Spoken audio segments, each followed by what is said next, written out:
What if I told you that starting a business at 17 could set you up to out-earn your college classmates before they even graduate?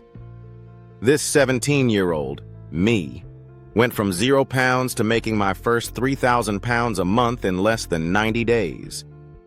And here's exactly how I did it. In the next 5 minutes, you'll learn the exact 3-step system I used to launch a profitable business before I was old enough to vote, and how you can copy it starting today. Hey, I'm Ethan Cross, and I started my first business at 17. No investors. No fancy degree. No rich parents handing me cash. In this video, I'm going to show you the one mindset shift that allowed me to start without overthinking. The exact step-by-step plan I followed to go from idea to my first paying client. The mistakes I made that you can avoid to save months of wasted effort.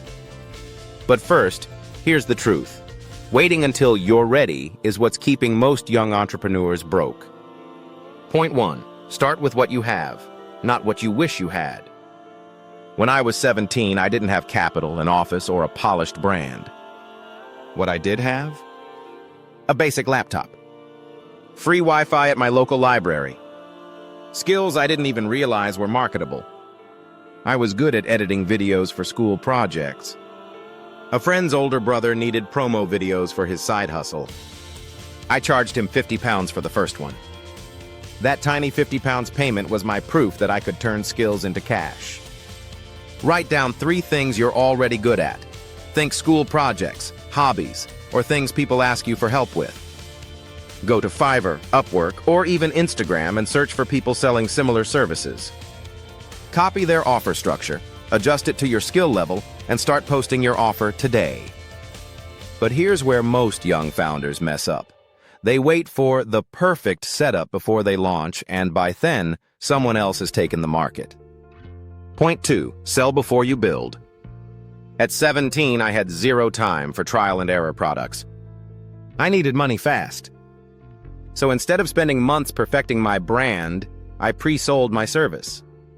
According to HubSpot, 64% of startups fail because of poor market fit.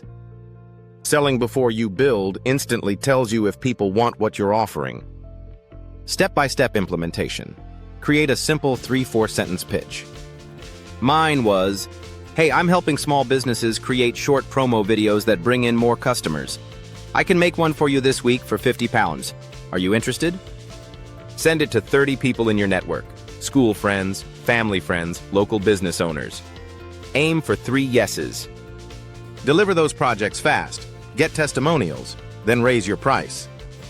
Now this next part is crucial, because even if you get sales early, the wrong habits will kill your growth. Point 3. Build a growth system, not just a side hustle. At 17, I treated my business like a school project. Deadlines, checklists, and measurable goals. That's what allowed me to grow consistently instead of chasing random gigs. Common mistake to avoid. Most young founders stay in hustle mode forever. They never track numbers, automate tasks, or reinvest profits. They burn out. Track. Use a free Google Sheet to log every sale, lead, and expense. Automate. Use free tools like Trello or Notion to manage tasks. Reinvest. Put at least 20% of earnings back into marketing or better tools. When I made my first £500, I bought a better microphone and video software. That upgrade let me charge $150 instead of £50 per video, tripling my rates in 1 month. And finally, here's the secret that ties it all together. It's not about age, it's about momentum. Recap. Start with what you already have. Don't wait for perfect conditions. Sell before you build. Let the market pay you to validate your idea. Build systems early so you grow, not just grind. Drop a comment below and tell me, if you had to start a business this week, what skill would you sell first? Next week, I'm breaking down the 500 pounds a day bedroom business blueprint. So make sure you subscribe and turn on notifications.